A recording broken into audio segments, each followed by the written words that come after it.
If you're a business owner, you don't need us to tell you running a business is tough. Don't let QuickBooks and spreadsheets slow you down anymore. Now is the time to upgrade to NetSuite by Oracle, the world's #1 cloud business system. NetSuite gives you the visibility and control over your financials, HR, inventory, e-commerce, and more. Join the over 21,000 companies using NetSuite right now. Schedule your free product tour right now at netsuite.com/C-suite. netsuite.com/C-suite.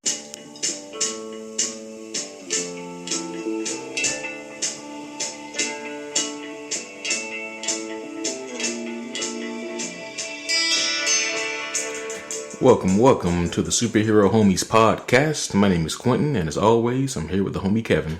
Good evening, everybody. Hope you've been having a good day. How's your day, Q? I went to work, so... Oh, that blows. Yeah. I had the day off. I still did a lot of shit for work, taking care of other employees. I told you earlier I did go on a date. That was fun. Yeah. What's his name? You dick. Her name was Liz. Suck it very much. I'm sorry, you left an opening there. Oh, I know I did, babe. I know I did, bud. Indeed. Yep. All right. Oh, shit. What else are we doing? Well, tonight we have an interesting topic, of course. The topic of the vast and many changes that take place, in comic book movies. Right. We've all seen the movies and we all have realized, like, wait a minute, that's not what it's like in the comics. That's a shared thought we've all had. Yeah. And keep in mind, this is not a bitch session because I have just as many, great changes in mind that I do bad changes. Very much so. Yeah. And then there's some that are just equal. They're just meh. Yeah. Neither good nor bad. And we wanted to air all that out tonight. Talk about how it's been used well and how it has been found wanting. Right. And we're also going to talk about the reasoning behind it. Try to decipher it and figure out why they make some of these changes. I would like to think that there's going to be a diverse set of reasons. And for some of these, there will be, definitely. But at some points, I think some of them are just going to make us shake our heads more. So let's just jump into it, shall we? Yeah, well, before we get into that, we got to get into some comic news. Indubitably. Comic news. It's been a light week this week, There hasn't been a whole lot going on in the world of comic book news. But even though we're light on news, we are heavy on quality. So, there's some pretty cool shit going on still. Of course, one that I'm sure all you homies know about, it was posted on the Facebook page. Logan is nominated for an Academy Award for Best Adapted Screenplay. Yeah. There's a better Oscar than that, but yeah. It does, but at this point, we got to take what we can get. So right now, this movie, if it wins, it'll join the ranks of The Dark Knight, and those two will be the only two superhero movies that have Academy Awards. So they have Oscars. Yeah, that'd be great. I remember when Logan came out last year, we were all saying that this movie needs to be nominated for something. Like you can't just look at this movie and then be like pish posh, it's a superhero movie. Right. No, screw that noise. This movie stood out above other superhero movies by leaps and bounds, Man. Yeah. So here's to Logan. Let's go watch it now. Here's to Logan, hoping that it wins because it does deserve it. But yeah, it did definitely deserve more nominations. But whatever can get our foot in the door, I say ours like we're a part of it. We are, damn it. Next up, continuing the trend, Guardians of the Galaxy Volume 2 is also nominated for an Academy Award for the visual effects. So yeah. Guardians 2 had really good visual effects. You cannot take that from Guardians 2. I won't take it from Guardians 2. Yeah. Of all the things I did wrong, that's what it did right. Jeez. And trying to praise the movie, can you at least put a smile on your face and pretend that you like this? Never mind. If you guys could see that grimace, not even a smile. Shit.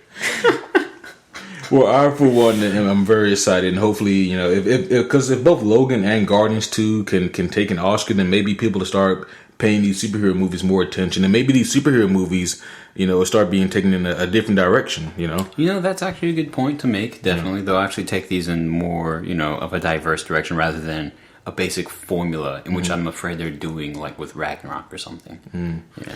Well, I wouldn't even say that Ragnarok was a basic direction, but let's not. We'll save this for the podcast. We'll save that for another topic because yeah. Those are sour feelings. Yeah.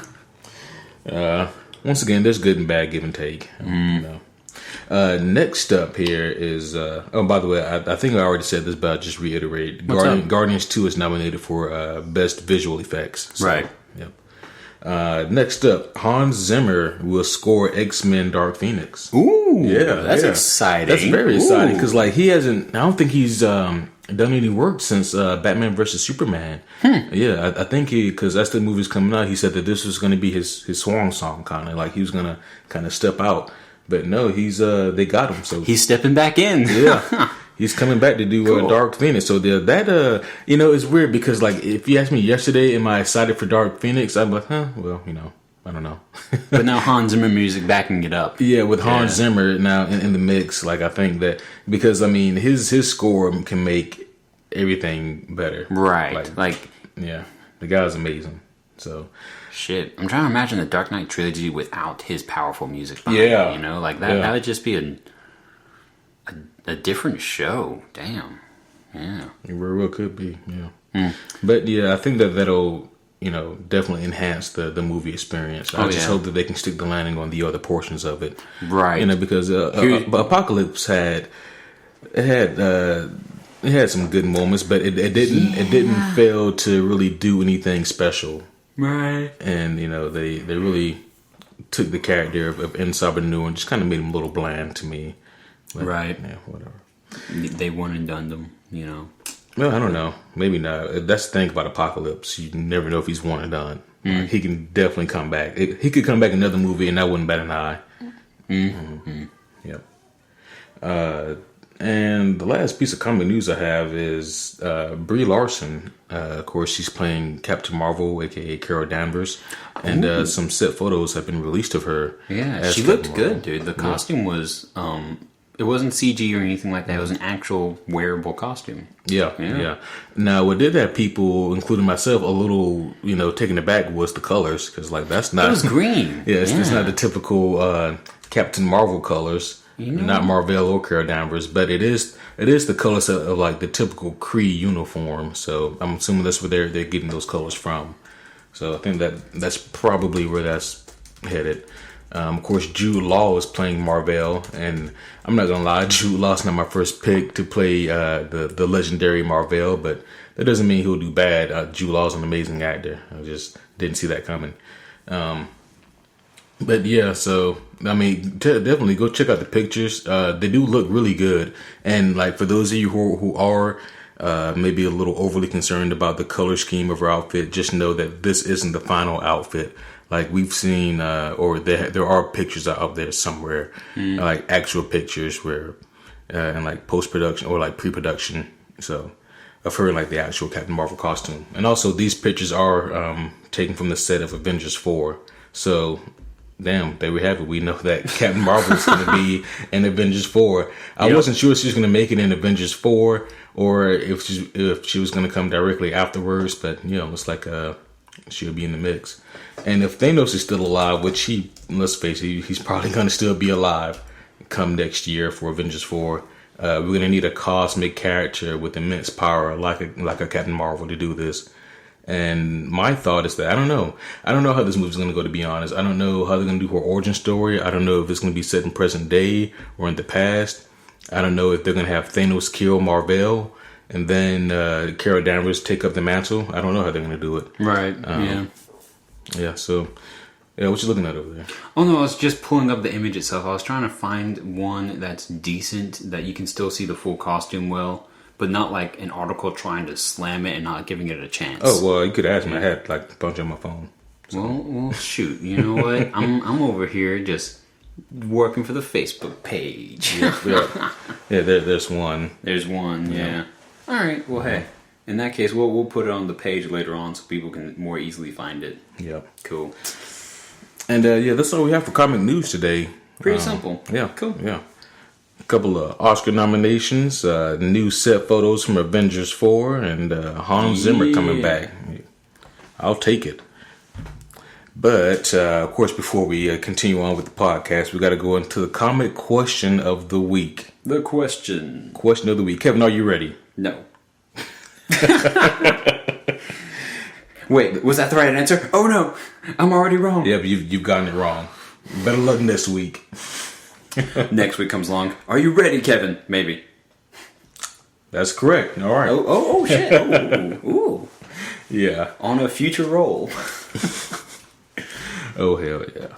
All right. So this week's comic question is a good one. I really like this one a lot. So Okay. I'm going to give you five options here, and I need you to tell me who was the first villain to battle the Justice League. Was it A, Professor Ivo, B, Eclipso, C, Amazo, D, Starro, or E, Despero?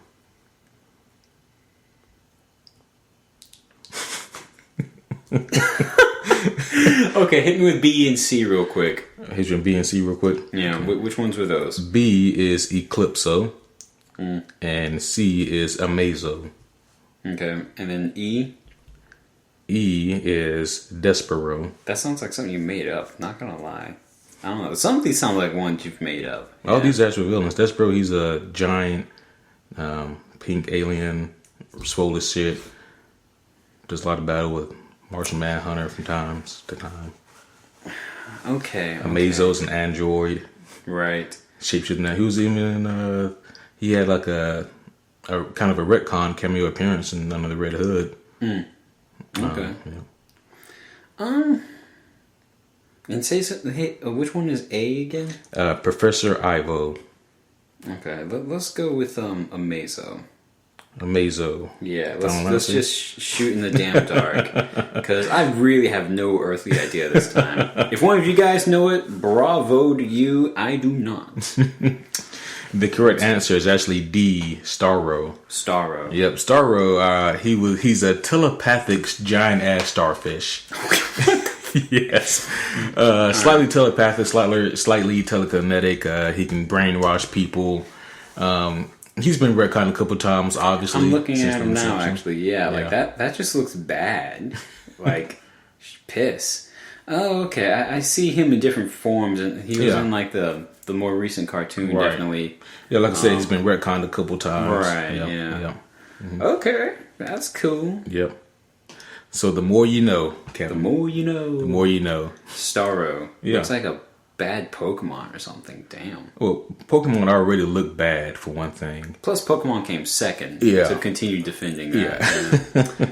But, I don't know. It's like, I wouldn't want to fight that. Yeah. It's like, don't touch me. What are you? He's Starro, man. He's Starro. At one point, I believe he even joined the Yellow Lantern Corps. Yeah. Wow. Yeah. Which tentacle did they put the ring on? Oh shit. Do you have a finger? Well, here, put this on you. He wears it like a belt in the middle. Actually, that could be pretty legit. He just like stands there. That's true. Yeah. Has the ring. Ring belt. Ring belt ring. Yeah. Yellow ring. All right, that was fun. Yep. All right, so now to get into the podcast here. So once again, we're talking about comic changes that have happened from, of course, from the source material to the big screen. Because we've all, if you listen to this podcast, I'm assuming that you've seen a comic book movie. Okay, even at this point, I would say that no, everyone has to have watched something by now. If you haven't, I am so sad that you've not listened to any of our suggestions. But we appreciate you listening. We appreciate the listens, nonetheless. Yeah, so there's so many different comic book movies out there now. I mean, we look in the golden age of comic book movies. That's the age we're in now as far as the movies go. And there's so many comic book movies, and with all these comic book movies, there's obviously going to be a lot of different changes from the source material and whatnot. And I say this so much, and I really do mean it, but the changes, when they're done right, don't bother me at all. Right. You know, And that's a thought that we've exercised a lot, definitely. But tonight will definitely be a great time to open up the air some and really explain why the hell that is. That way others can hopefully get on that same mentality Right. and actually enjoy and think more critically about the movie rather than being distracted by, well, that's not what the graphic novels did. yeah, exactly. Yeah, like, because, you know, you got to find this fine line, because you don't want to, you don't want to be overly critical of these superhero movies, because when you do that, then you're really just going to stifle your own enjoyment.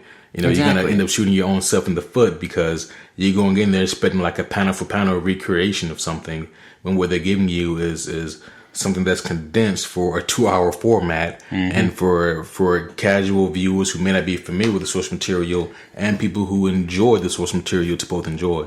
You know, so they're making something that's, you know, that has a really wide palette. So I don't envy the guys who have to make these movies, because it's not easy. Oh, yeah, definitely not. Yeah. No. I mean, and even if they do want to make a movie that's just all source material, a lot of these guys just can't. You know, the upper echelon or like the big wigs, like, well, no, you have to market it towards, Right. you know, it has to be towards, you know, everyone, so that anyone can come in and watch it, you know. But, you know, That's why movies can kind of go off of the original tone, some or whatever have you. Yeah. Yeah. There's a bunch of different reasons why, but first thing I want to do is I want to kind of talk about why movies make these changes, you know, because there really are like a lot of different changes that they make. Yeah. But as far as the reasonings go, I had a couple different thoughts here. I was about to say, it alters from movie to movie, I would believe. Yeah. You know, I mean, that would be just the simplest way of looking at it in my mind. Yeah, you know? well, yeah. I mean, because don't get me wrong, there's multiple reasons that I have down on here. Right. Because there's not just one reason to cover all of that. Right. You know? No, like the overall reason isn't going to be so capitalism can keep making money. As, Yeah. You know, as easy as that thought is, no. Let's actually be Right. logical here. Yeah. So the first thing I have on here is actually time restraints. Time restraints can be a really big reason as to why movies, or why these movies have to kind of shift their stories. Because, you know, when you only have, you know, 2 hours to tell a story of a character who has thousands and thousands of pages of material, Right. you yeah. know, to take that and to condense it into a form that we can all get and understand, it's not easy. I mean, so some things have to be kind of stripped down and taken aback, and, you know, and repurposed. And so I think that time really is a big one, because especially with superhero movies and origin stories, Oh, gosh. you know, because like when you have an origin story, man, like that shit's hard. I don't envy origin stories either, man. Right. That's why it's so awesome whenever they do them so casually and so well. For Yeah. instance, I think of Homecoming whenever they just briskly covered Spider-Man's origin in one scene, and it was enough. It was good. Yeah. So Homecoming, I think, is a little different, because they, you know, they had to do it that way because they knew the audience was tired of seeing the origin. So it wasn't like There's that too. Yeah, I think that was like the primary reason for that, because they knew the audience already knew the origin of Peter Parker. That was one reason why, you know, the Amazing Spider-Man series got so much flack, was because, okay, they're doing the origin again. Like we've been there, we know what this is. But yeah, with I think one of my prime examples has always been Iron Man 1. Like that to me was a really excellent. That was a good origin. Yeah. That was a really great origin, done extremely well. Because it took a lot from the source material, and it took a lot of creativity, and it was done extremely well. What they did with the origin story to make it work for Iron Man so well is that they were able to make it so that not only did it draw from this well of source material from the comics and whatnot, but they also made it entertaining. You know, they made it creative, so it wasn't like, you know, it wasn't just like we're watching the story unfold. We're enjoying watching the story unfold. You know, we're enjoying the character of Tony Stark. We're enjoying all of his antics. We're enjoying his ingenuity and his brain power and all that cool stuff. Yeah, and it was just really fun to see. But yeah, so time restraints, I think, is a really big reason overall. Another one I have on here is sometimes they assume the viewers don't know, so they kind of take advantage. And I think that's unfortunately, I think that's probably just as common as time restraints. Right. Well, as it is, I mean, and this is me speaking for those out there who might not know as much, because not every person who sees these movies, and it's understandable, hopefully, to everyone out there, that not every person who comes in and watches a comic movie is going to be front to back familiar with the compilation of this character. You know, that's not going to be the case. Yeah. Yeah. I mean, I know for a few of these movies, I ran into them thinking, "Oh, this is going to be fun." I haven't read this person's comics necessarily, but I like these movies. I'm going to enjoy them, hopefully, and I did. Yeah. And then later on, I go learn about them, and it's like, "Oh, that's cool. I see the connections here. Cool." Right. Yeah. You know, I just feel like there's a good point you make. It is so. It does seem that sometimes these comic movies they make changes. You know, not really because they think it's the better move to make, just because they feel like they can do this and get away with it because it is because it's easier or something. It's easy. It's a lesser known character, so yeah, and it does suck, but I mean, you know, shit happens. Good example of that. You know their names better than I do, but I remember reading these pages in Planet Hulk and the other arena combatants. Yeah, Korg and Miek, yeah. Thank you. Like, those are prime examples of what the hell happened. Yeah. I was going to definitely get into that in deeper detail here later on, for sure. Because that needs to be addressed. Yeah. But for right now, to suffice, you are absolutely correct.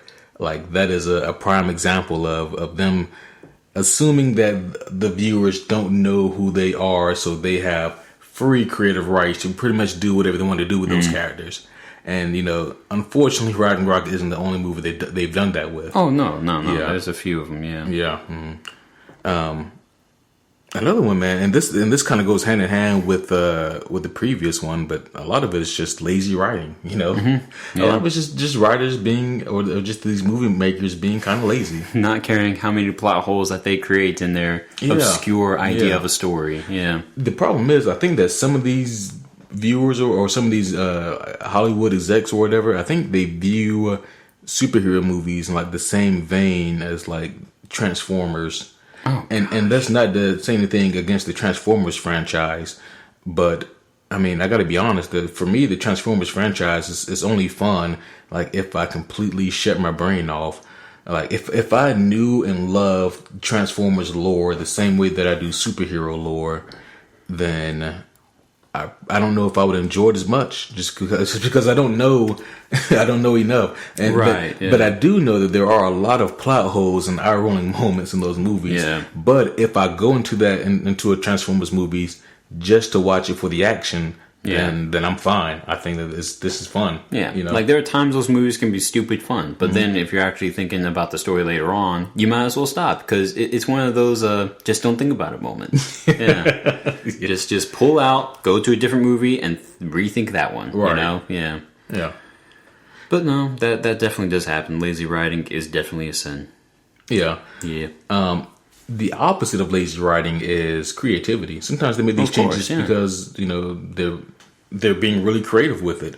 I think a good case in point where it didn't shoot them in the foot was probably Ant-Man. I mean, because I remember, you know, before I saw the movie, learning that they weren't going to use Hank Pym, that they were going to use Scott Lang.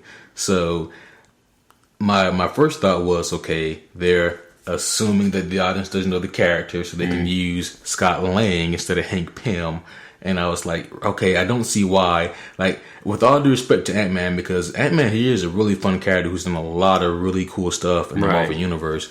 But the thing of it is, Ant-Man is he's a lesser known character, and they used the lesser known version of this lesser known character. Right? Yeah. I mean, I will say this, like, there's definitely I'm not sure what the boardroom was talking about or how they discussed it. So there definitely might have been a heavy dosage of, oh, these guys don't know, we'll just do whatever we want with it, sure. But at the same time, I think that there might have been some actual creative thinking in the background saying, you know what if we timelined it a little bit and gave Hank Pym the light of the past. Thus, the whole cool war video we saw with him bouncing around doing his cool Ant-Man shit, and then make Scott Lang like kind of relive it and become the mental passing type. And there might have been some creative upside to that too. Yeah. Like I know I kind of enjoyed it myself. Oh yeah, though I know it wasn't the original Ant-Man. Right. And no, like I said, like I found this under it being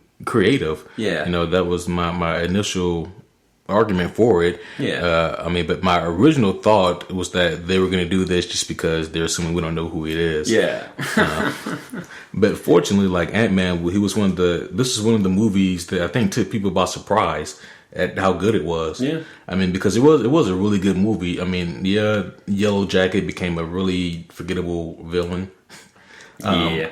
But I think we forgot still who the already. villain was. Damn. Thank you for saying that name, because I would have been like, who was the villain of that movie? Size? No. We all do still recognize the toy train set scene as being great. Thomas. Yeah, but that's just one example though, because like Ant-Man, man, they really could have blown up in their face, but fortunately the movie was so good, the cast was so good that it made up for it.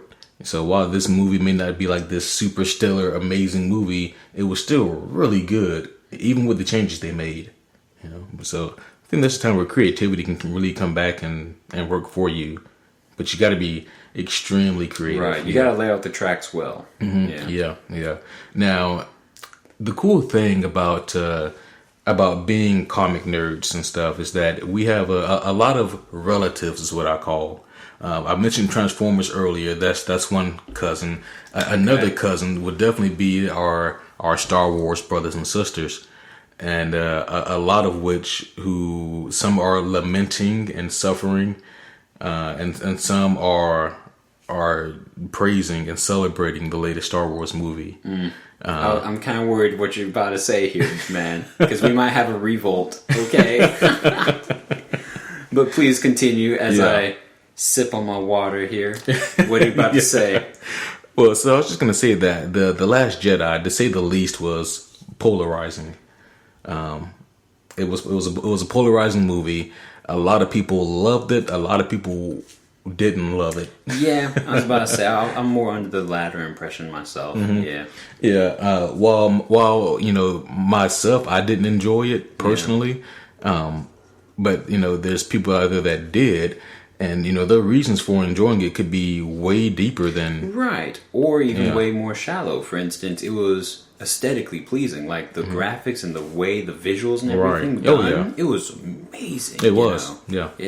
So there's that. Right. That's true too. Or I think in that same vein, maybe people who once again, who maybe aren't familiar with Star Wars at all, enjoyed it a lot more because they don't have anything to base it off of. Like if your first Star Wars movie was The Force Awakens and you enjoyed it, then coming back to this one, then you're young. Yeah, you're really young. Yeah. But my point though was that it can it's kind of the same thing. There's that passionate fan base that we have with comic book movies and lore. Right. And, there's a lot of new fans that come on board. And then there's a lot of the old fans who, remember stuff from way back when, or in this case, read a lot of comic books. So there's multiple wells to draw from here. But ultimately, though, I think that those like the really 3 to 4 big reasons as to why these changes are made: time restraints, bad assumptions, lazy writings, and creativity. But once again, that's not to say that all of these things are bad. A lot of these things are good. So I realized when I was taking my notes here that it'd be way too not easy. What's the different word? It'd be it would be in my best interest to write down the changes that I enjoyed the most first, versus writing down the ones that I did not enjoy. Okay. Yeah. So I still wrote down both what I did and didn't enjoy, but it's better that I write down first what I did enjoy. So I just have a couple of examples here, stating the movies that I think made some really cool and positive changes to the canon, or into their movies. And of course, the very first one I have to mention is the Dark Knight trilogy. The Dark Knight trilogy has some amazing things in it that aren't necessarily canon.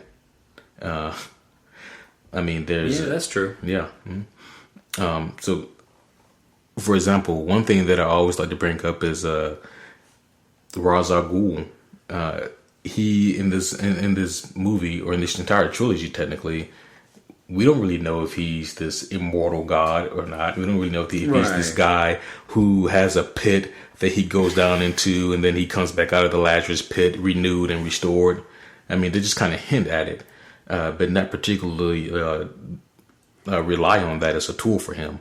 So I thought that was a really cool thing they did with him. They made Ra's al Ghul an idea, and that's where Batman got the idea, or that's where Bruce Wayne got the idea to make a theme of his own, to create the Batman, because the Batman is an idea too. Right.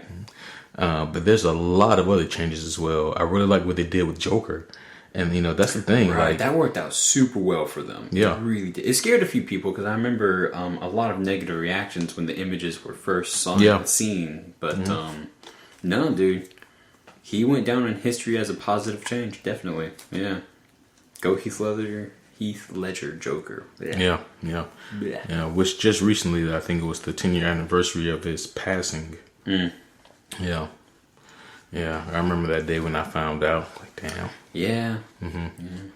But yeah, so the Joker was a really interesting change, because with him and his change in the movies, they really stripped down a lot of the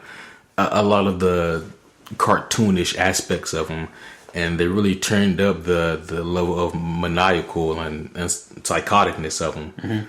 And they did it in a way that was still believable. It wasn't over the top. There were no dancing montage to Prince. It was really just a lot of him being this really intelligent guy who's ahead of everybody else. And that's what I really enjoyed about it. No disrespect to Jack Nicholson. I enjoyed the dance scene with Prince. Right. Yeah. Yeah, and of course, another really big change in the Dark Knight trilogy was Bane.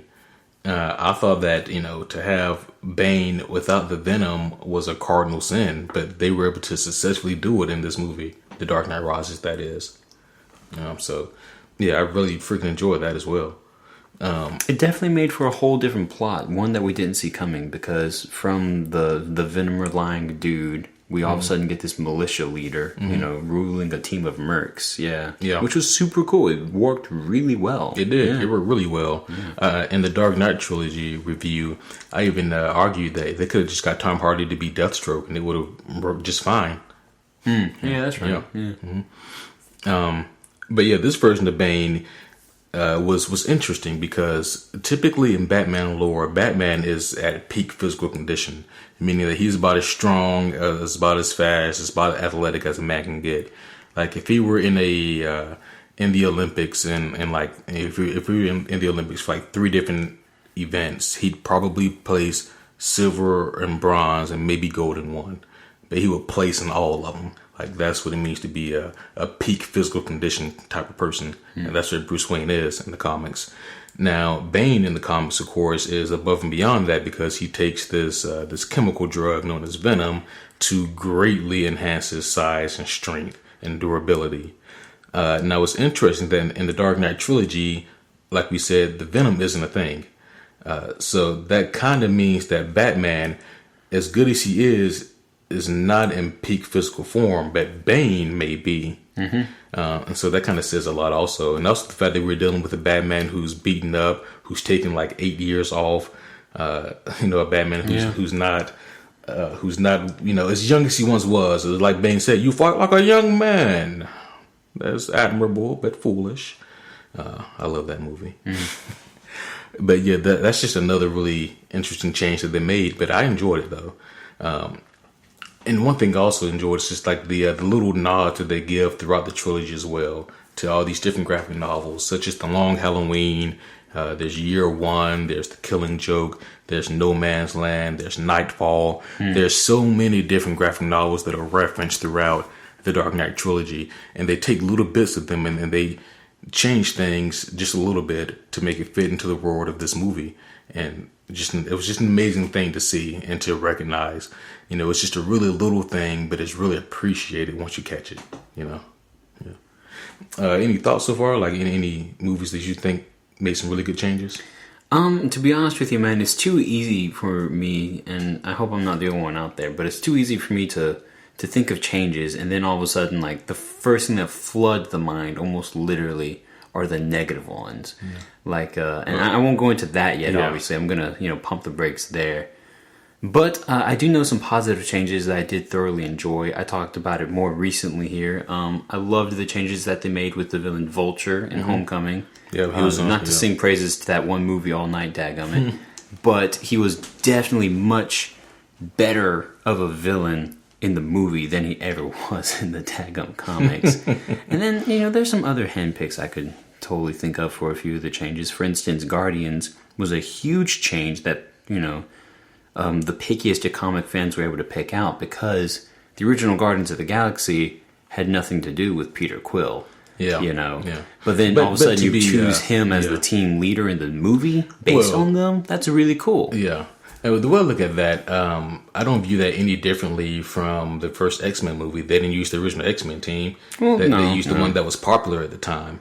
And I think they did the same thing with Guardians. They just went with the group that was, the most popular at the time, which is the current I can see that version. Yeah. Sure, yeah. But no, that was a cool change that they made on their part. Yeah, and it worked out well. Yeah, it did. Yeah. And also so did Vulture. I don't think that I was going to say, I don't think that the spiteful old man works, but technically he was still a spiteful old man. He really was. He was just a more in-depth spiteful old man. Like, we saw why he was spiteful. Right. Yeah. And even Homecoming had a really cool reveal with his daughter being the one that Peter Parker had a crush on. Dun, dun, dun. Yep. But Homecoming was actually... Yeah. Homecoming was actually also on my list for positive changes as well. Mm-hmm. There's a lot of people that didn't like the fact that he had such a highly advanced suit. I get that. Yeah. But I did thoroughly enjoy, though, like his relationship with Tony Stark. Like that easily could have gone off the rails downhill quickly, but fortunately they kept it, at just the right tempo and just the right tone so that it wasn't overbearing. And, once again, like you said, I also really enjoyed the Vulture. Yeah. Michael Keaton did an amazing job. And like I said, like the depths and layers that they gave to him were phenomenal. Yeah. Very much so. Yeah. The fact that he, like I said, he's the man who's fighting for his family. He wants to provide for his family, and he feels like he lost everything in the Chitauri battle. He feels like people like Tony Stark keep him down. I mean, which in the world they would live in today, and in capitalistic America, that's a really actual real thought. Yeah, very relatable. Yeah, very relatable. The fact that the big wiz can hold down the little guy is, it's not that far fetched. And then he ends up using a lot of that Chitauri technology and whatnot to fashion himself an actual suit and being able to provide himself a way to acquire money. Right. To get his livelihood. Right. Yes, indeed. And so he, while don't get me wrong, he is definitely a villain. He's a man that, he does have some redeemable qualities about him, I thought. Also on my list was Winter Soldier. Yeah. That there were a lot of changes from Winter Soldier, the graphic novel, to Winter Soldier, the movie. But here's the thing, though. As different as they are both equally great. And I think a large part of that is due to Ed Brubaker, the writer of the Winter Soldier graphic novel, also being a writer for the movie. I think that had a large part to do with that tone being the same. Right, yeah. Typically, that's a good idea if you can get someone from the original book to work with you. Yeah. That and the Russo brothers are really good directors. They really are. Yeah. But yeah, so like I said, there are a lot of differences between Winter Soldier graphic novel and the movie. But what the movie does, it does extremely well. They nail the character of Bucky correctly. I mean, so even though like the way they bring him back and the things that he does may be slightly different, his character, his essence, his personality, his fucked up brain, that's all taken from the comics. And like I said before, for me, the number one thing that you have to do when you're making these adaptations is not to know like the story. Like their surroundings can change. That element can change, but what you have to keep the same are the characters. Mm-hmm. You have to keep them the same. You can't change the nature of the characters. Right. And Winter Soldier nailed that. Yeah. The relationship between Cap and Bucky, I thought was perfect. And it can also be said on a more advanced level that you can even add and take out certain characters and still keep a damn good story. Oh, yeah. For instance, my prime example of that would be Logan. Yeah. Because it was also on my list, yeah. Yeah, I mean, think about it. Like, in Old Man Logan, the actual graphic novel, we have the Hulk gang and all this other extensive line of people. We have Blind Hawkeye and whatnot, and it's just this huge, awesome, dark story. And then all of a sudden you go to the movie and you get a whole different cast. Yeah. Like, the only connective piece there is Logan. Yeah. In the time frame. And you're just like, oh, okay. Right. I guess X is alive over here, man, and so some X-23, and that's about it. Yeah. And it was fascinating. And they made a great movie, obviously. I could rag on that all night. Oh, yeah. But I won't. Yeah, well, since that was also, like, next on my list of, like, positive changes, we can go ahead and go there for a second. Like you said, in the movie Logan, there was no Blind Hawkeye. There was no Red Skull. Like, they changed a few good things. There was no Hulk. Yeah. They... Which was probably for the better. That would have been a little creepy to watch on screen. Like, oh... No, I would have loved it. It would have been awesome, but it would have also been like oh, man, I can't tear my eyes away from this, but I really should. Yeah. Go read the graphic novel, folks. Yeah, definitely. Yeah, go watch that graphic novel. Just put it on the table and stare at it. That's right. Learn from it through osmosis. Damn. But no, unfortunately, the podcast wasn't a thing back when Logan came out. So we would have reviewed that. Oh my gosh, for real. Yeah. Who knows? Maybe we will someday. Who knows? But one thing, though, that Logan did do exceptionally well, and one reason why it is still, in my opinion, one of the greatest superhero comic book movies of all time, is the fact that it nailed the tone and it nailed the characters. Mm-hmm. And like I just said, that's what's most important for me. So like if it had been called straight up Old Man Logan, then I would have... that would have raised an eyebrow more so. Yeah, I mean, it still would have been a great movie, but it would have been like, you could have not done that with the title, I suppose. Right. But I don't care. I still enjoyed it. Yeah. In this case, no. Everything was great. Yeah. Mm-hmm. Yeah, it was... it truly was phenomenal. I mean, they replaced... I mean, even the story wasn't the same. Like, there really aren't that many similarities between the graphic novel and the movie. Yeah. To be completely honest, the oldness of Logan. Yeah, just how old Logan is, and like the desert wasteland. Yeah. I mean, so like there is no Hulk that he fights at the end. He literally fights himself. Which admittedly would have been an amazing fight scene. Like, Bruce Banner just with super strength looking like Bruce Banner, but then all of a sudden hulking the hell out. Oh my gosh, that would have been cool. Yeah. Mid-fight too. Yeah. Oh man. Whatever. Yeah, that would have been too good. Maybe one day. I'm sure. Well, now is almost a definitely. One day we'll get it. Maybe five or 6 or 7 years down the line, but we'll get it. I'm not sure if I want another Logan, to be honest. I want that movie to just stay the same age with me forever. I love it, man. Yeah. Anyways. Well, the last movie on here that I thought made some really positive changes from the canon is Days of Future Past. Okay. Yeah. Explain. Well, so Days of Future Past is another amazing and classic X-Men graphic novel in which Kitty Pryde is able to travel back in time to warn the X-Men of their impending doom. Of course, in the movie, they replaced Kitty Pryde with Wolverine, which is a massive ass change. Huge. Actually, let's break that down real quick, if you don't mind me interrupting. Because go ahead. I've heard a fair bit of positive and negative talk regarding that change, to be honest. Because a lot of people thought that was too much love for Wolverine again.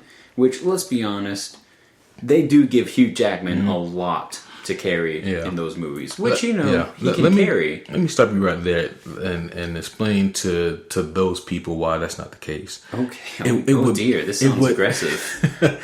Because I hear it so much, and it's not the case. Okay. The reason why that's not true, it would be too much Wolverine if he didn't put the asses in the seats. It would be too much Wolverine if he was a sour character in the movie. But he wasn't. Wolverine was one of the selling factors of it. Wolverine being in it and merging the two worlds really made it an enjoyable flick for a lot of people. Okay. Now, Wolverine being in it, he was still Wolverine. He was still himself. He did take the part of Kitty Pryde, but it wasn't like he was doing things that Kitty Pryde would do. He was doing things that Wolverine would he was still his character. He was still himself, yeah. And that was one of Hugh Jackman's best portrayals of Wolverine, in my opinion, was in Days of Future Past. And another thing, and they get Wolverine confused with Mystique. Mystique is a highly misused character and misinterpreted character in the movies. Mystique's best work were in the first X-Men trilogy because she stuck to what she was. Like she was what she needed to be. She wasn't this anti-hero. She wasn't this this person who grew up with Charles and they were best friends. Yeah, she wasn't this confused young lass who all of a sudden needed guidance to find her way. She was always this awesome maniacal force. I did like the relationship between her and Magneto. I thought that was appropriate. That was good. But that's about where it ends for me and Mystique in these new movies. I don't like seeing her lead the X-Men because it makes zero fucking sense. No, that made no sense. Like, what? Yeah. What is this? Right. Put Magneto in there. That makes more sense. It does, yeah. That would make more sense at this point. It would. Plus Michael Fassbender. Yeah. But yeah, Days of Future Past I thought was amazing. First, and another thing, we get to see the Sentinels. Freaking love the Sentinels, yeah. But yeah, I'm looking at a poster of Days of Future Past. I forgot it was over here. Yeah, that's right. That's the one Nissa gave us. But yeah, so Days of Future Past, like I said, not a whole lot in common with the graphic novel. Bolivar Trask is in it, of course, being played by Peter Dinklage. Awesome. I wish he was given more to do, honestly. Yeah, for real. Yeah. But, with these superhero movies, sometimes you have to pick your battles and take what you can get. If it's an enjoyable flick, then I still think that you should just take it for what it is and enjoy it overall. So long as they don't break that number one cardinal rule, so long as they stay true to the essence of the characters. Right. Now the next list I have here is I was waiting for this one. Yeah. It's for the movies that didn't quite so accurately stick the landing. And this is why we're going to be on for like another 2 hours tonight.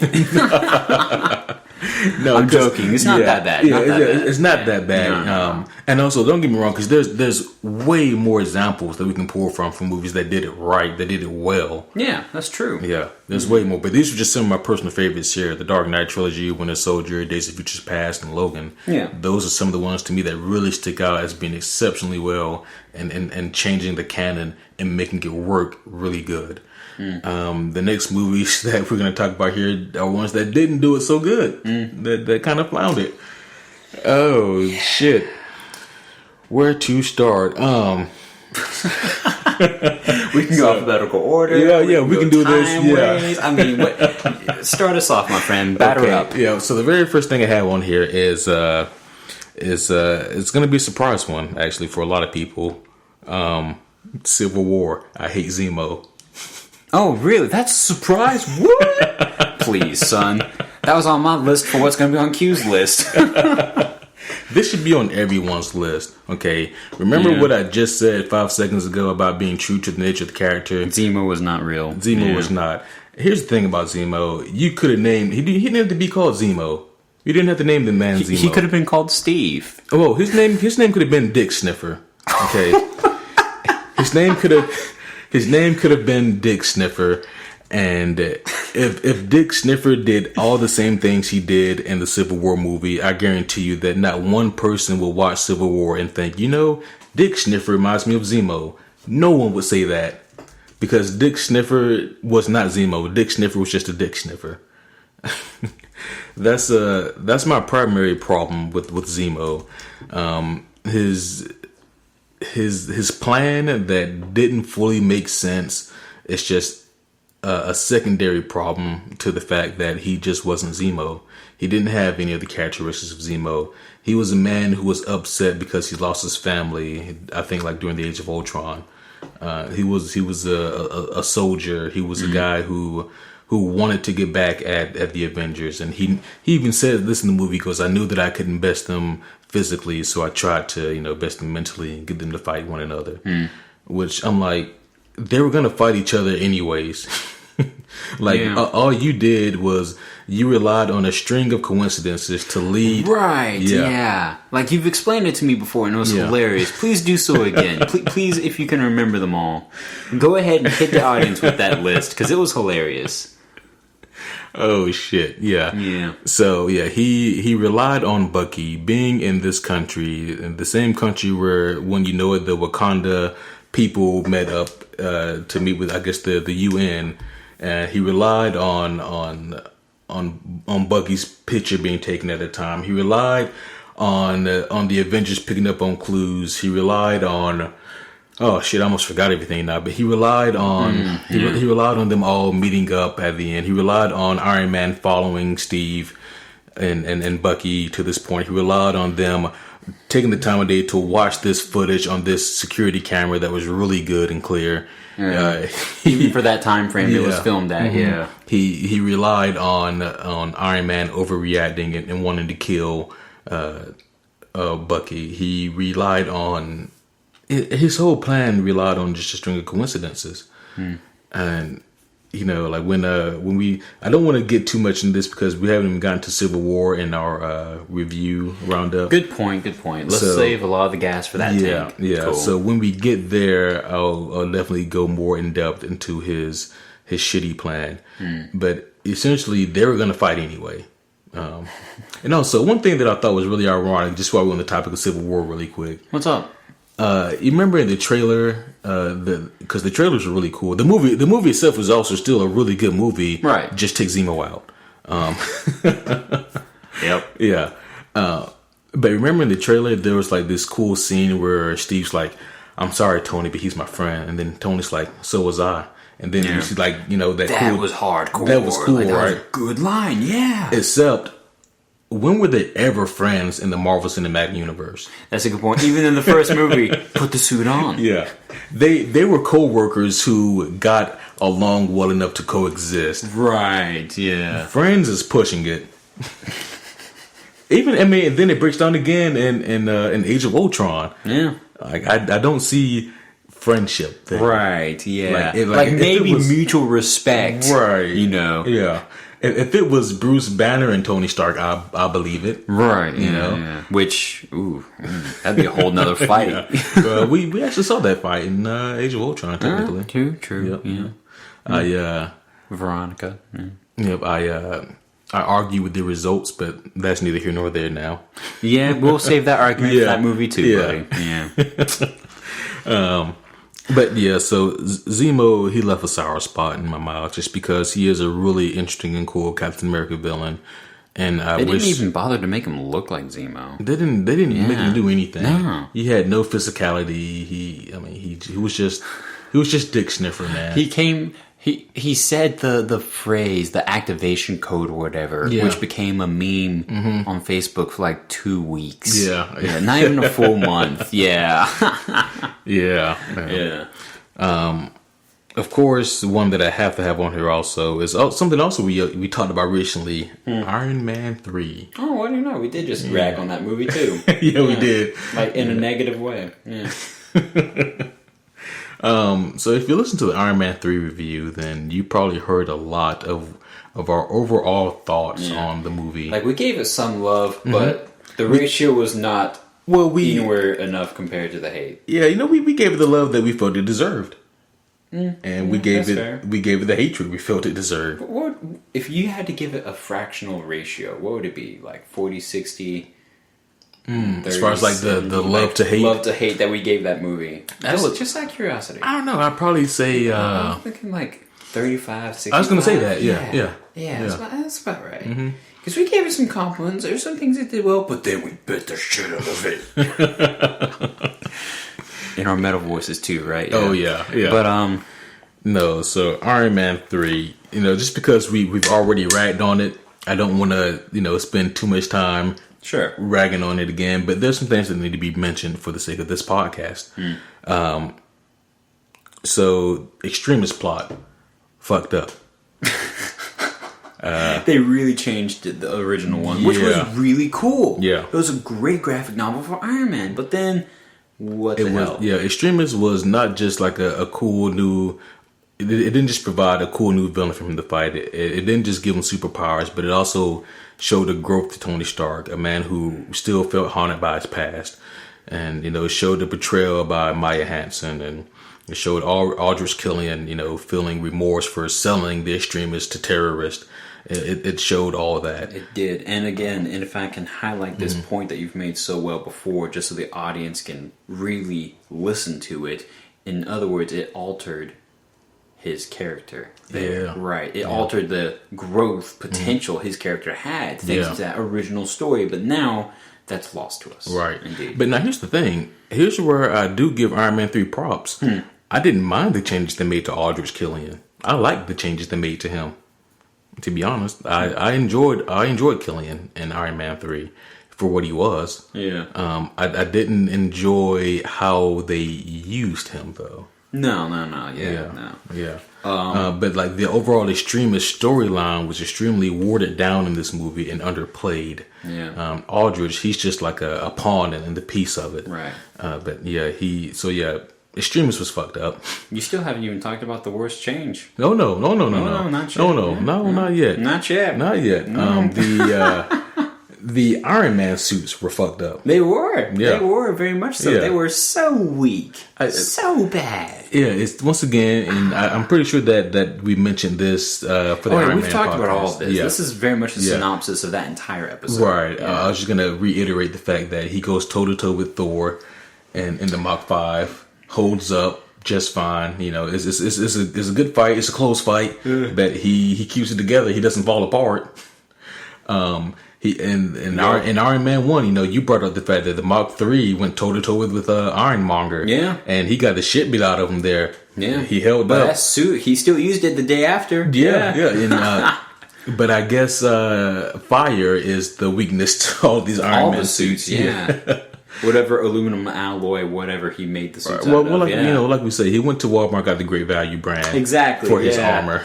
He just went through and bought like the entire lane of it, just like, all right, here we go. Yeah, they fucked up the story for Iron Man 3 overall. If you take out the Extremis, it was still fucked up. Just because what was Tony's purpose for this arc here? Yeah. What was he really trying to accomplish here? Because he goes back to everything he said he was done with. So it really didn't make any sense. Because if you take out the arc reactor, okay, you know what, that's fine. You don't need it anymore. Yeah. You blow up all your suits. Why? Just for dramatic effect, just to make Pepper happy. Yeah. And then you come back in Age of Ultron with no explanation as to why you started making these suits again. Yeah, they just are. I mean, like we said last week, maybe it's just because he knew that all these suits were shit, so he needed to start over. Maybe he said, you know what? Maybe I shouldn't make all these suits when I'm honked up on drugs. Here we go. Let's blow them up. Let's start sober. But definitely, the number one cardinal sin for this movie was the Mandarin. Yep. I've exploded on these past two reasons. Can you wanna take Mandarin here? Mandarin was just a shit show. Man. Okay, so here's what we talked about a lot the last podcast. I'll summarize it a little bit. Go back and listen to that one if you're still curious for more. So, the Mandarin, if you watch the beginning of Iron Man 3, it's an uphill. and it's going good, and It it's is. progressing, and crescendo. Well, what the shit? I was trying to say crescendoing, like music. Oh, yeah. But I'm tongue tied. But no, it's going great. In the beginning third of the movie, you're just like, oh shit, man, this is good. This is getting good, son. Yeah, and look at this Mandarin badass on the news. He's getting all these scary, intimidating videos, and then it's going really well there, and you're just like, man, this guy, he doesn't kid around. The president called him and everything, and he still shot that man. But then, eventually, after all this awesome build-up, after all this good work that they put into showing off this badass, this maniacal, this titanic villain that it was potentially just jaw-dropping of a challenge for our Iron Man boy, all of a sudden he becomes nothing more than a dumbass actor. Yeah. A person who was paid to portray a badass. And that's the worst kind of person, damn it. Our boy Ben Kingsley, great actor, great talent. I'd love to see him in more of his work, of course, because he's damn good. But they gave him a shit role in this movie. And they just, oh my gosh, they just gave him the worst parts just because it's like, hey, you're going to be this awesome villain and now we're going to have you play the comic relief almost. Like, your job is to just, like, all of a sudden trick everybody to thinking you're not his actual arch nemesis that existed in the comics. No, you're not going to be this overpowered, awesome person. No, instead you're going to be this person who likes drugs and beer. And that's what you're doing this for. And you talk about fortune cookies to your prostitutes in bed. Yeah. And that's it. And it's like, well, golly gee, you're just a great character now, aren't you? Yeah. All this build up for nothing. Yeah. Giant letdown. It was a giant letdown. I mean, I don't know what else to say. Yeah, Mandarin was just terrible. He really was. He was the worst. It was the worst. It was the was. absolute fucking worst. And once again, like, we made this analogy last week, but it stands to be made again. Like, you don't take the Joker and the Dark Knight and then make him an actor. No. You don't make him like, whoa, Batman, I'm sorry. Yeah. That's not who I am. That's not really who I am. My name is Trevor Slattery. Like, instantly, if he says his real name, that's not the Joker. Yeah. Anyhow. Yeah. And so you actually watched All Hail the King after the Iron Man 3 podcast. Oh, I did. Yeah. So the one shot for that Thor 2. Right, yeah. Our next Wednesday subject. That was about, what our boy, quote unquote, the Mandarin, is up to in jail. How he's basically just kicking back and enjoying life, living off the taxpayer money, making friends in jail, and they're all just like, man, do the voice, man. And he puts on the shades that he got from somewhere, and just says his couple lines, and people go like, what? He did it! Yeah. You'll never see me coming. Yeah. And then, like, he gets this creepy visit from some news person, and they're asking him all these questions, and eventually the questions become like, well, aren't you worried that you're going to be insulting someone out there? And I can't remember the exact wording, but it was something cool like that, and you're just like, what? And then the newscaster or news interviewer all of a sudden becomes like this trained fighter, assassin, something cool like that, and he's like taking on the jail guy and Ben Kingsley. And it's just like, oh, okay. I guess this is them trying to make reparations for the crap they gave us before. Right. Which, that could be potential track for the future. And I'm not going to shoot that down. I'd love for them to say, hey, guys, by the way, this next movie's villain, the Mandarin, and the real one, not the Ben Kingsley. And we all be like, okay. I feel like it's still too late, though. You shit the bed, Right. I mean, it's not going to be something we respect, but it would be something that we, of course, go watch and be like, okay, let's see how they do this time. Yeah. Let's see how much they've learned from their mistakes. Exactly, yeah. Because, I mean, in the hands of talented writers, I feel like they could at least recover. I don't know how well they could recover. I don't know if it'll be like, oh shit, that was the best. No, it would never be that good for me. At that point, it'd be like, okay, they brought back the Mandarin the right way. Yeah. Cool. They really have to make us forget Iron Man 3. Right, which at honestly, this point is going to be hard to do. Well, honestly, I feel like they already want us to forget Iron Man 3 with them ignoring the ending. It's true. Yeah, just all of a sudden, I blow up all my suits. Next movie, I'm in the suit. First thing. First scene. First thing. Nope, we don't need to talk about this. Nope. Hey, Tony, didn't you? What? I thought you blew up all your what? Who said that? Pepper calls him. So, Tony, you're going to be home by dinner, right? Yep. Are you in the suit? Yep. Oh, okay, cool.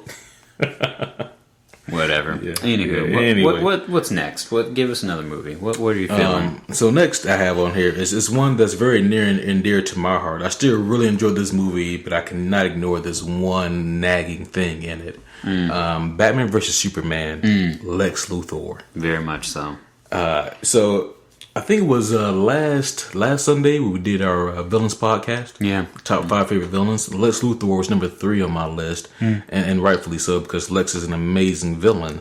And I talk about all of the cool qualities of Lex and his sociopathy and his big-headed ego, and just the reason why Lex is the way that he is. And then it made me sad to think about in Batman vs Superman. To me, the worst part about the movie was Lex Luthor. Yeah, the fact that he had no real motive. He had no charm of Lex Luthor. He didn't have the brain of Lex Luthor. Nope. All he had was the money of Lex Luthor. It's like it was Lex Luthor's like little brother who no one pays attention to. Right. Yeah. His name is Lenny. I'm Lenny Luthor. Oh gosh, that sounds like a bad cartoon character. Admittedly, though, I will give them props for the awesome cutscene from Justice League, because he looked a lot better there. I will give him that.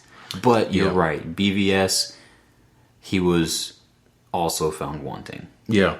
He just wasn't Lex Luthor. No, not at all. In a similar vein to Zemo, why'd you name him Lex Luthor? You could have named him anything else. Rich Kid 1. Yeah. Jesse Eisenberg reads the script. Okay, so whose line is Rich Kid 1? Everyone at the table at the reading, they're all just like, that's you. That's you. That's the role you auditioned for. Jesse's like, I'm sorry, what? I don't even get a name? Oh, man. Yeah. I didn't like their interpretation of Lex at all in BVS. No, that was a creative direction they should not have gone down. They really shouldn't have. At all. Should not have. Oh, I don't know. It frustrates me because I don't understand it. I don't understand it. It's okay, buddy. Yeah. It's all good. It's all good. It's over now. Yeah. It just sucks so bad because I enjoyed the movie. I've seen Batman vs Superman 4 times. I've seen the damn near 3.5 hour version 3 times. Wow. Yeah. And I just cringe every time Lex is on screen. Because what was that candy he was eating? Jolly Ranchers? It was Jolly Rancher. Right. Yeah. That's weird. It's cherry. Yeah. It was so weird. Though cherry is a good Jolly Rancher flavor, Lex Luthor don't screw with no Jolly Ranchers. Nah, you gotta go with green apple. Green apple's good too, but I don't know, man. Cherry's good too. I like cherry. Grape was when I was kind of like, okay, I get tired of this one halfway through. Yeah, I don't want this anymore. Nah. Yeah. He put it back in the wrap. They were just like, maybe I'll save that for another time. Oh, trash can. Yeah. But, Lex to me was definitely the downfall of the movie. And it sucked because part of the plot depended on Lex being a capable villain, but he wasn't. And because Lex wasn't a capable villain, we still don't know why Lex did what he did. To be honest, we have no idea why Lex wanted Batman and Superman to fight. Like, we have no idea if he even has a hatred for Superman. He never mentions it. But, yeah. Admittedly, that does make me think of a movie that was on my list. I gotta say that this movie itself took a lot of creative directions, and it kind of changed a few points of their story, but I don't think it was for the better. Like, I'm trying to think of someone that I know that likes this movie, and I'm kind of blanking right now. Shit. Suicide Squad. Oh. Yeah. Suicide Squad. It was a fun movie, and I'd watch it for the fun of it, but yeah. I have this animated movie called Assault on Arkham. Have you seen that? I watched it with you. That was damn good. Yeah. That was an amazing animated movie. That was a good Joker in it too, damn it. Yeah. I mean, damn, like, if you haven't seen Assault on Arkham, I highly recommend that you guys go watch it. It really is a damn good animated movie. Go ahead and Google it. Yeah, it's great. It's the Suicide Squad, and it has a great plot. Like, the characters in it are great. The way that they used are great. There's a great use of Batman and Joker in this. Yep. I mean, it's just an all-around great movie. Like, they have Batman and Joker, but the main focus is still on the Suicide Squad. They do it perfectly. Oh, yeah. Damn, I just wish that they could have taken that movie and just made it live action. Right, that would have been the best one. That would have been so good. That would have shut up all the haters. Yeah, that would have put DC movie, like, I don't know, people wouldn't have ragged on DC movies so much if that would have been the movie. Yeah. Right, yeah. But no. Instead, it was not. And can I be honest real quick? Yeah. I am not a fan of the Jared Leto Joker. Like, the more I think about it, the more I try to justify it, the more I'm just kind of letting myself down. It's like, I still can't say anything just because I haven't seen enough of him. He's had the least screen time of any Joker. That's fair. That's true. We've only seen like a second of him on screen with Batman. Also true. And like half of his shit was cut from the movie. So I can't. I don't know. Maybe if we watch the extended cut. No, it's not even the extended cut. It's not even that. No? Oh shit! Screw that then. Yeah. I don't know. I just wasn't a fan of like the smiling tattoo. Yeah, the smiling tattoo. I mean, and you know, to be fair, like all three main live action movie Jokers we've gotten are all vastly different. Yeah, I'm not defending Leto; he wasn't my favorite either. Right. But I will say that I have to see him again in a bigger capacity before I can pass judgment on his Joker. Because right now I just don't have enough to go off of. You're a better man than me. Yeah, there's just not enough material to go off of. But anywho. Yep. Next on my list is Ragnarok. Oh gosh! And I am going. Listen. I'm going to rag. I'm going to leave. I'm going to rag a lot on Ragnarok. Yeah. Now I'm really gonna leave. Damn, you went there. I did. Ragnarok. You know, here's the sad thing. Ragnarok is arguably the most popular movie on my list of negatives. I have nothing to say. I'm literally sad. The thing that really, what do I start with Ragnarok? Here's the thing. I want to get this out in the air first for the people listening. I don't think that Ragnarok is a shitty movie. It just does a lot of shitty things. There's a difference. Right. Yeah. No, because I'm saying that like I watched it in theater and I enjoyed it. Yeah, no, it was definitely it was a fun movie. It was it was a fun movie. Yeah, it wasn't boring like Iron Man 3. Iron Man 3 takes the cake for being boring and shitty. Yeah. This movie is fun and shitty. I mean, yeah, like Chuck E. Cheese as a kid. Yeah. Yeah, you go to Chuck E. Cheese, you play their shitty games and eat their shitty pizza. You know, you're like that was a fun shitty day. It's even as a kid. Yeah, even as a kid. Wow. Yeah, you know, and I look at Ragnarok in the same way. Like the movie made me laugh. Oh yeah, it did that. I would say definitely not all the jokes landed. Maybe if I'm in a good mood, I think maybe 60-65% of the jokes land. But because the jokes are so rapid fire and everybody's making them, I'm exhausted by the end of the movie. Yeah. That's one thing. Everybody's a comedian. Why? I mean, why? And also, also, how can you take two really serious, really grim story plots, that being the Ragnarok story plot, and then the Planet Hulk story plot, and then make them both this comical adventure? You shouldn't. Like, you might be creative enough to do so, so kudos to your talent, but you just shouldn't, you know? Yeah. You know, with everyone being such a comedian, it just really, like, I didn't feel any threat in the movie. I didn't feel like anything was ever really at stake. Even when NASCAR blew up, I really didn't even care. It's like, oh, I was like, yeah, it was funny. Yeah, NASCAR blew up. Yeah, sure, why not? Odin didn't even care, so why should I care? Or when Thor lost an eyeball, Yeah. it's like, well, okay. Yo, whatever. my thought was, oh my gosh, he lost an eye. My thought was, oh, I didn't see that coming. Yeah, that was exactly. Yeah, like it wasn't this awesome, dramatic, powerful moment it could have been. Yeah. Or like Odin's death, that could have been so much more. None of it fit the tone of the movie. No, it really didn't. It's Yeah. a dark story, but of course, it's a Disney line, so they can't make it too dark. Well, I mean, I would even disagree with that. Civil War and Winter Soldier, those are two, pretty grim movies. But Those they did well. yeah. So with Civil War, I'm just spiteful.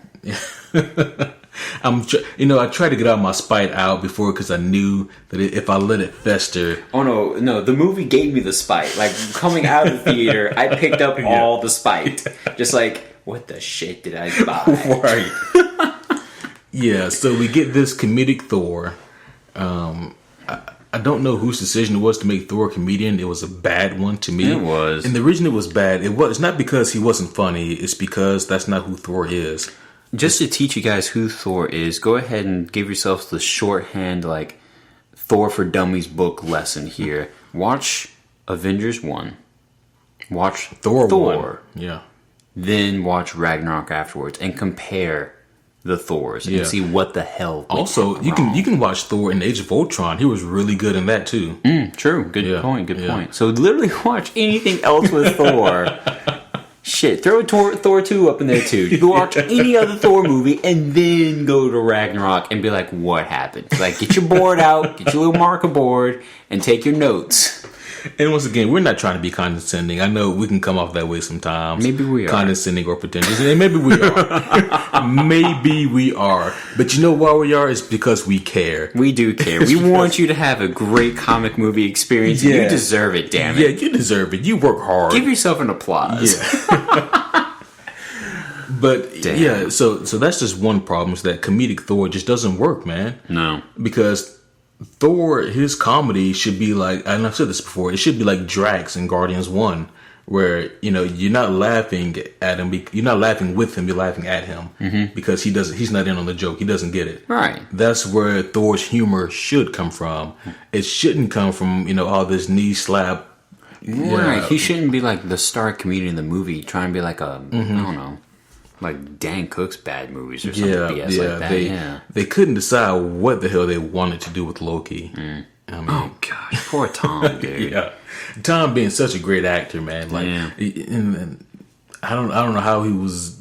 I don't know what his thought process was, because I wouldn't know where to take the character. I'm like, so what do you want me to be here? Exactly. Like, what do you want me to do? So, Avengers 1 me just doesn't exist anymore? Okay, whatever. So Thor, Loki from Thor 1, no.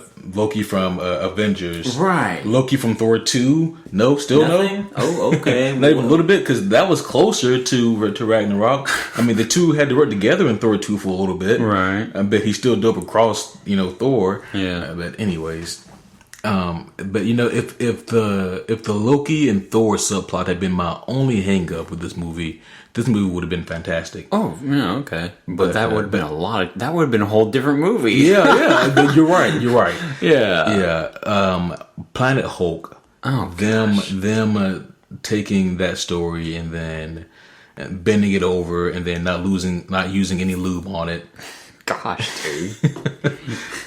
That's what they did, man. They took advantage of the Planet Hulk story arc, and they condensed it to like a 20-minute subplot in the movie that was once again full of bright humor and comedy. They took Cord and Meek, and they made those two shitty. They made them shitty. No, they were two of the main components of the Planet Hulk story arc, and then now they're just. Yeah, they're just there for pointless comedic comedy in a movie that's full of comedy. They make other jabs that are unnecessary in a movie filled with jabs. Yeah. So, like, the problem here, and the reason why these changes don't stick, and the changes from earlier movies do stick, is because these changes they're changing the nature of these characters. They didn't even just change them. Change would have been nice just to have a little bit of. No, they sacrificed them. I mean, original Thor wasn't anywhere in the movie. We watched Chris Hemsworth on screen. Right. That's what we got. And Chris is a great person, I'm sure. I've never met him in person, mind you, but that wasn't actual Thor. That wasn't Thor. Right. Yeah. Thor Odinson wasn't in this movie. No. Yeah. No. We got this big comedic oath. That's what we got.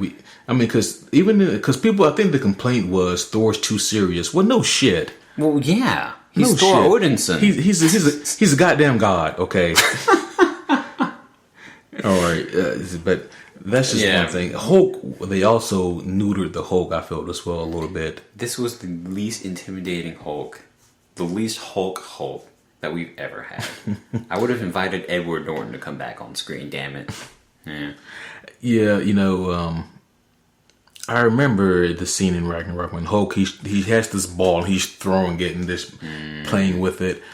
And I'm like, so what are they trying to say here about the Hulk?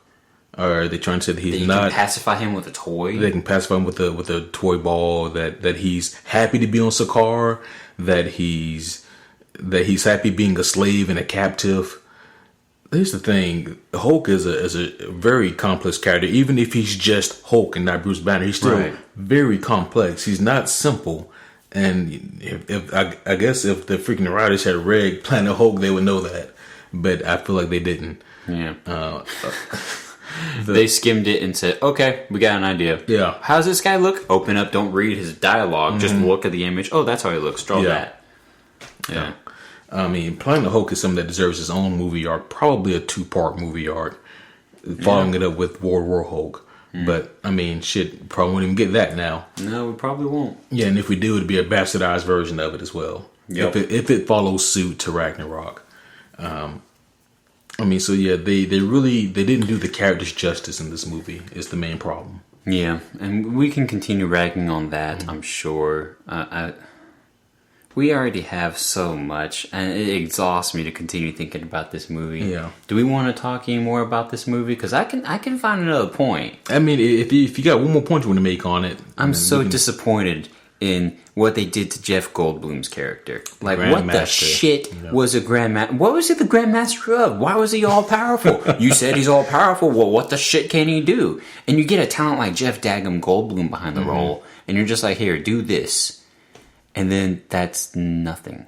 Yeah. It's okay. Now I'm done. I'm all out of gas now. Okay, I understand. Yeah, like I don't have the energy for this movie here. What's the next one? What's another one you got? No. So that was the last one that I had written down.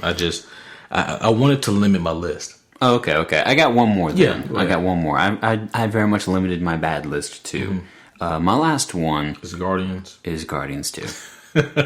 Because, dude, I cannot tell you how much I hated Baby Groot. Every minute he was on screen, I was just like, what the shit is this? Don't you dare try to pander to me, you bastards. Here's the thing. I didn't hate every moment he was on screen because with me and my mentality and philosophy with the changing of these characters, when I saw Baby Groot, I said, okay, is this canonically correct? Not really. Right. But I'm gonna give it a shot, see what happens. Well, that's the thing. He was adorable and he was, funny at parts. Like the scene when Yondu and Rocket are in the jail and he's like bringing random shit and it's like a finger. That was funny. That was genuinely awesome and I laughed at that. But he served no real purpose. Exactly. No, that's what pisses me off. They took Groot, which was a wise and powerful figure who honestly was forgotten about Stan Lee. He was. The only thing that we can understand him say is "I am Groot," but he's saying some deep shit. Oh yeah, there was a conversation that he had with Sue Storm one time that was damn. It was deep. Yeah, but there's more to Groot than "I am Groot," and I felt like maybe James Gunn didn't know what else to do with a character like Groot, so made him a baby. And I mean that might have been the case, and I'd even give him that. But I feel like at the same time, the cutscene from Guardians 1 received so much love when he was in that little the pod dancing and shit and drag. But I feel like at that point they said, hey, he's kind of popular. Let's make him in the next movie just a kid the entire damn time. Yeah. And that's what bugs me. That's when it's like, okay, now you're just changing this character and who he is for money, for butts and seats. You know, I'll never forget when it really just started to weigh heavy on me. There were 2 points. One was when Peter was trying to get him. Oh no, when Rocky was trying to get him to explain which button to press on the bomb. And I was like, it's like he made him dumb. Like, well, yeah, he was an idiot in the movie. Yeah. And the other part was more closer towards the end where he's sleepy and Gamora's holding him and then he just kind of yawns and lays his head on her. Like, it's like, he's not a damn cat. Like, or a puppy. Yeah. It was cringeworthy. Exactly. Like, I cringed when I saw it. Like, that's why I want to bring up from Guardians 2. I'm happy now. I'm content. Yeah. But I'm just happy that we're done with Baby Groot for now. Yeah. I guess next we're getting Teenage Groot, which I hope they don't stay on that for too long either. You know, if he's as annoying as Baby Groot, I hope Thanos kills him. If they just make... Okay, here's my bit. If they make jokes that are from the comic strip in your common newspaper, Zit, then I don't even want them on screen, dude. You know? Like, you don't want to see Thanos kill him? You don't want to even see that? Okay, I do want to see that. Thank you, you've redeemed it, yeah. Because I could stand to watch Groot do some cool plant power shit, but then Thanos just like glove power him to nothingness or whatever. That could be cool to watch. I could do that. Yeah. But I don't know, man. I just don't want to sit through another pandering session. Is my overall sentence. And you know, here's the thing: like the Russos are doing this movie. I really love the tone of their movie so far. I hope they do a good job juggling that many characters. Yeah, because that's gonna be the big challenge. Yeah, that's gonna be the big challenge. Because talking, of course, about Infinity War here. Yeah. I feel that they did for the most part, they did a decent job in Civil War of juggling all those characters. So now it's gonna be those plus more. Yeah. It's gonna be those characters plus a whole hell of a lot more, and then it's gonna be story building and world building. But it's like they just bought a video game, but they went ahead and downloaded the ultimate $99 edition that comes with like all the DLC, and it's like, oh shit, there's so much to take on at once. Yeah. That's what they have. Yeah.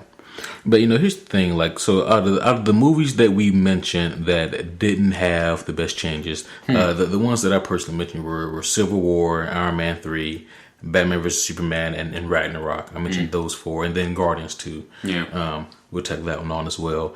Out of those 5 movies, I still really enjoy 3 of them. Yeah, no, I mean they're enjoyable movies, and in the right mood, then yeah, you can totally go watch them. Like if I want a great time to just slap my knee and laugh, then yeah, put in Ragnarok. You know? Cool. Yeah. Do the flashy thingy on my brain so I forget what Thor's really like.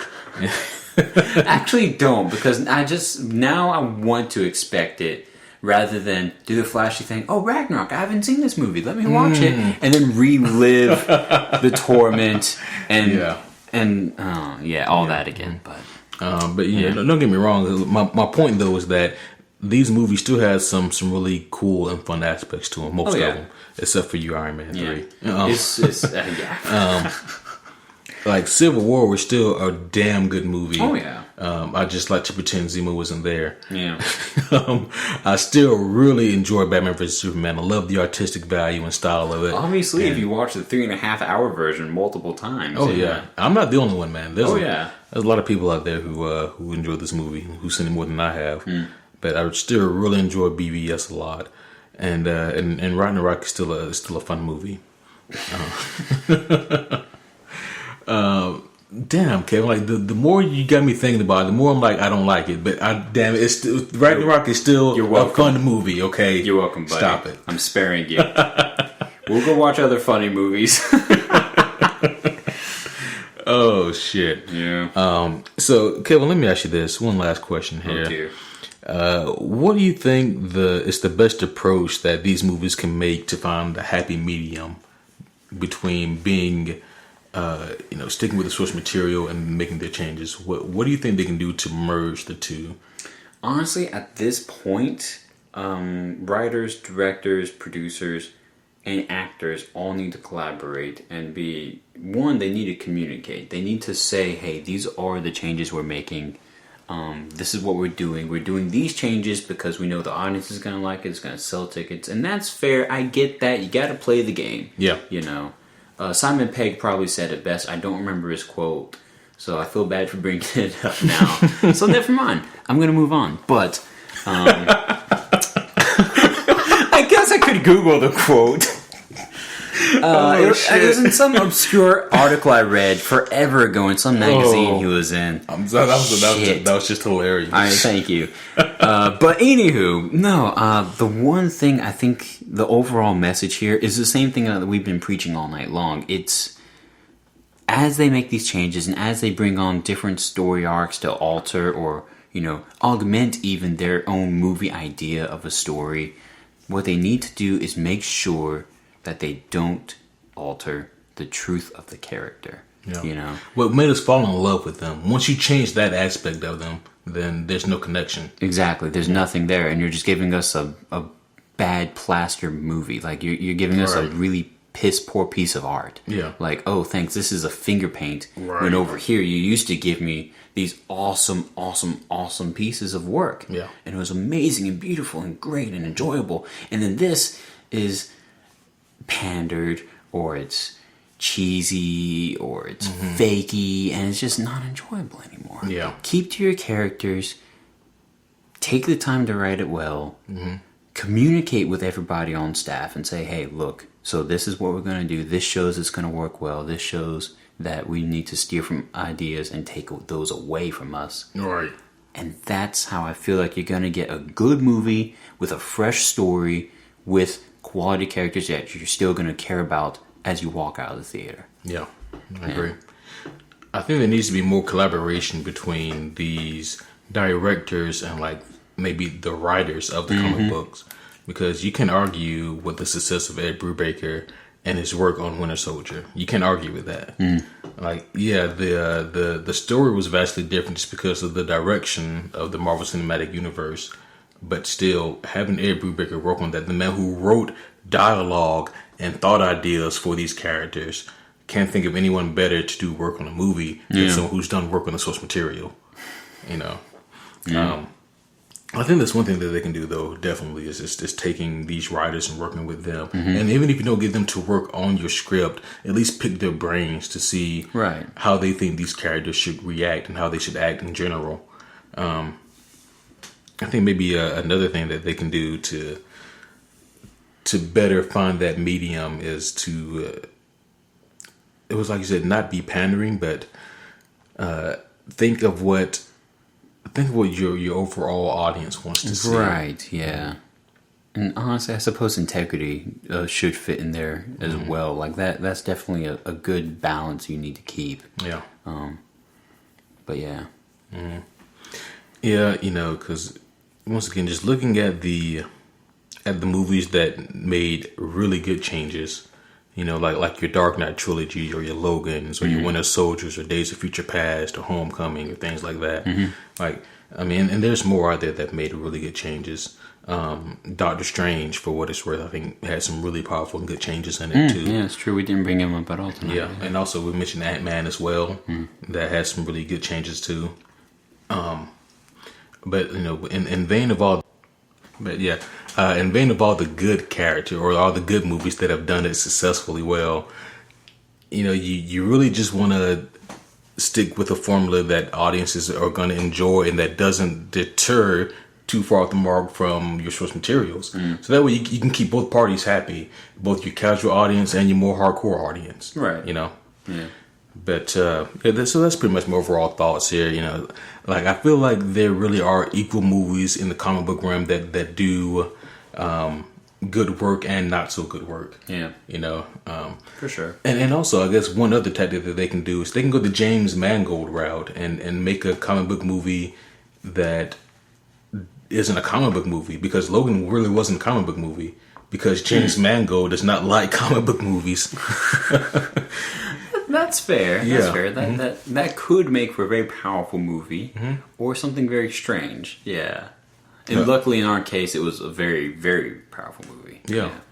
Because James Mangold, he didn't set out to make a good superhero movie. He set out to make a good movie. Right. And that's what happened. But, yeah. You have any closing comments, though, before we wrap this up? Honestly, I'd say at this point, I'm hoping... the purpose of tonight's subject, guys and gals, was to kind of illuminate more or less another perspective on watching these movies. Hopefully, we were able to talk some sense into everybody a little bit, into helping people kind of watch these movies with bigger eyes. Of course, ourselves too, because, like I said, I come out of theaters with spite. You know, I can definitely learn to be even more open-minded. Yeah. And I'm hoping that that is an attribute that a lot of us listening gained, because as we walk out of these theaters, I mean, yeah, we can definitely judge and critique these movies, and that can even be fun. Mm-hmm. But if we do so unfairly, we're just making ourselves out to be dickheads, really. You know? Yeah. I mean, you know, we always pride ourselves on not just telling you what we think about movies, but telling you why we think that way about a movie. Yeah, and that's something we've elaborated before, so, I mean, we'll leave the audience knowing that. Yeah. But that's just something I wanted to drive home for them, letting them know that, hey, next time you go watch a movie, think about the things we said tonight. Well, yeah, like this is just, just to let you guys kind of think about why you like certain movies. That's all. Like, because I had to think about it myself. Like, why do I like these certain movies? What makes these stand apart from these other ones that I didn't like? And then finding those differences is really the fun in it all. And it really kind of tells you more about yourself and about what you enjoy, your own kind of taste palette. Definitely. But, yeah. You guys keep going out there watching the movies, and hey, don't be afraid to let us know what you think of the new ones, okay? Yeah. And by new ones, he means Black Panther. That's the only one that's coming out here soon. No, any of the new ones, not just Black Panther. Shoot, we're going to be on past Black Panther and 4 more, you know? Yeah. You said new ones. I'm thinking like there's nothing around us right now. I'm saying all the new ones, damn it. I'm not saying just the immediate future. Yeah, come on. Black Panther, Infinity War, all the ones afterwards. Any of them. Okay. Yeah. So as always, before we close up shop here, we're gonna read from the Book of Incredible Superheroes. Here we have someone from, what year is this chick? 1941. She is called Nelvana of the Northern Lights. And the quote they gave her is, "In the name of Koliak, destroy the Etheria." So, what the hell is this chick? I can't tell from the imagery or from just the quote. I have no idea what her thing is. Maybe some light power? That could be kind of cool. Okay. Oh, this is a Canadian superhero. This is one of the ones that they try to come up with. She wasn't the first Canadian hero, but... Oh, apparently Canada actually came up with the original Iron Man. Like, yeah, they had an Iron Man before we made ours. Oh. Yeah. It wasn't the same concept, but it was something different. They just had the title first. So, cool. Weird. Whatever. Okay, so this chick is decked out in a winged headdress and fur-trimmed costume. She dashes through the Arctic air, and she was often framed with like an aura borealis type thing. Like she had this glow about her, essentially. Like she had this like almost like a Super Saiyan shine, but for her. Let's see. She was distinctively tied to the culture and mythology of the land that she was protecting. You know, she was the demigoddess daughter of Koliak and the embodiment of the Northern Lights. So that's kind of cool, I guess. So, I mean, I'm gonna ask this. I might be dumb for asking this. I don't know. But Eskimo? Is that kind of what you're feeling? I mean, she's like the protector of the Eskimo population. I'm trying to. Well, it says Canadian, so maybe more just North Canada. Right. That's what I'm gonna assume. Yeah. There we go. Oh, what? What? Never mind. I'm right. Yes. Okay. I wasn't stupid. Okay. So check this out. Nelvana, along with her brother Tenero, they are charged with protecting the Inuit peoples, whom Nelvana calls Eskimos. Hell yeah, okay. Well, there you have it. I know, right? She and her brother shared the abilities of flight, They can even go at light speed, which, okay, that's cool. That's fast. They can go invisible. They had telepathy, weather control.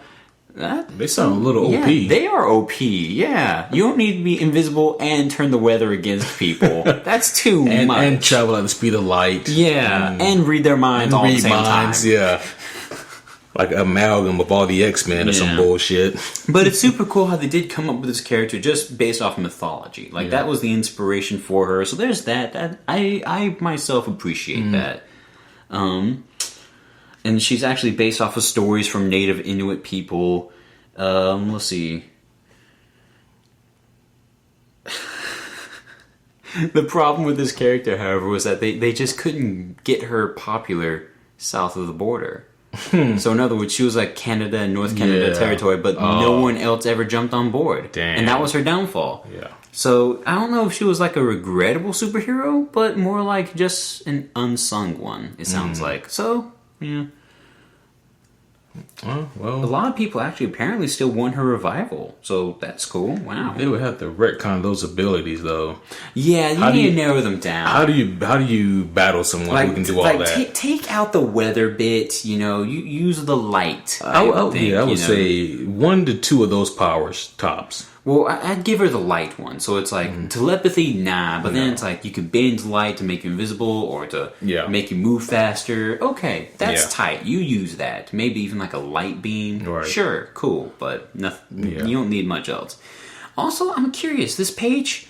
So, all right, guys. The way that this book is formatted is that every other page or so is a new hero, right? So one page is all the descriptor, the lines that I read from and whatnot, trying to find the basis of this person, and the other page is original art on like whatever comic or newspaper strip these people were first debuted on. This chick for some reason has a Great Dane, and there's nowhere in this daggum reading about a Great Dane. So it's like, what's the point of the dog? I don't know. She had a brother and a best friend, and the friend was a dog. Maybe so. Maybe. That's all I got. Yep. That's our regrettable hero tonight, folks. Yep. Well, another one bites the dust. The snow dust. Oh, yeah. So, of course, next... What's the day? Oh, yeah. So, the next podcast will be Wednesday, and it's going to be our review of Thor 2. I hope you guys really like Thor. I really hope you do. Yeah, we do have a lot of Thor. There's a lot of Thor. Oh man. So I guess that's because we started right as Ragnarok was really popular. Yep. Right before then. Yeah. Yeah, that's exactly why. Exactly. But we got Thor 2 coming up here, and we promised that we won't rip it to shreds unless it deserves it. So never mind, I make no promises. I was about to say, nah. And then after that, February the 4th, we will be joined by our former honorary member, Caleb, who's going to be coming back, and we're going to be talking about the Punisher TV show in particular. So we've been talking about Punisher, some Frank Castle bullshit, and about him killing folks and stuff. Yeah. The gruesomeness that Netflix has given us. Oh, yeah. Man, I love those Netflix shows. Oh, yeah, they're good. They're real good. But they know what tone is. Or they're tone appropriate. Yeah. But anyways, guys, so that's going to be it for now. We hope you guys enjoyed this one tonight, talking about all these major differences between comic books and then the movies that they're based off, or the movies that base themselves off these comic books.